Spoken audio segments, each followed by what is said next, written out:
আসসালামু আলাইকুম, back to my channel Rupsina কিচেনে আপনাদের সবাইকে স্বাগতম। ঘরোয়া উপকরণে খুব কম সময়ে বানিয়ে নেওয়া যায় এমন একটা নাস্তা রেসিপি আজ আপনাদের সাথে শেয়ার করব।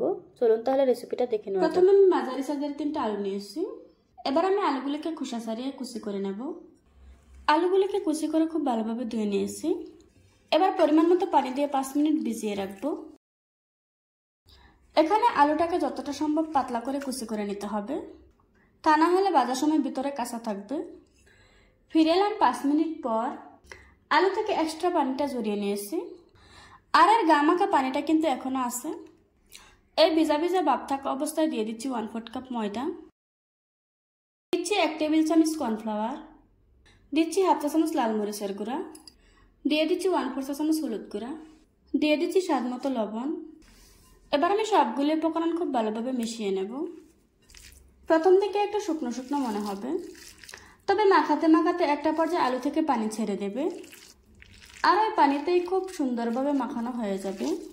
আলুটা যদি মোটা মোটা হয়ে থাকে, ভাজার সময় যেমন খুলে যাওয়ার ভয় থাকবে, ভিতরেও কাঁচা থাকবে। সবগুলি উপকরণ খুব ভালোভাবে মিশিয়ে নিয়েছি। এবার আমি এগুলিকে ভেজে নেব। নাস্তাগুলি ভাজার জন্য চুলায় একটি কড়াই বসিয়ে দিয়েছি, আর পরিমাণ মতো তেল দিয়ে দিয়েছি। তেলটা খুব ভালোভাবে গরম হয়ে গিয়েছে। এবার আমি পেঁয়াজের মতো শেপ দিয়ে তেলের উপরে ছেড়ে দিচ্ছি। আমি এরকম শেপ দিয়ে বানিয়ে নিচ্ছি। আপনারা আপনাদের পছন্দ অনুযায়ী শেপ দিয়ে বানিয়ে নিতে পারবেন। আর ভাজার ক্ষেত্রে চুলার আঁচটা কম করে দিতে হবে। কম আঁচে একটু সময় নিয়ে ভাজলে ভিতর থেকে খুব সুন্দরভাবে কুক হয়ে আসবে। এবার আমি উল্টিয়ে পাল্টিয়ে নাস্তাগুলিকে খুব ভালোভাবে ভেজে নেব। কিছুক্ষণ পর আমার নাস্তাগুলি ভেজে নেওয়া হয়ে গিয়েছে। এবার আমি তেল ঝরিয়ে একটা প্লেটে তুলে নেব। দেখুন বন্ধুরা, আমার নাস্তাগুলি বানানো হয়ে গিয়েছে।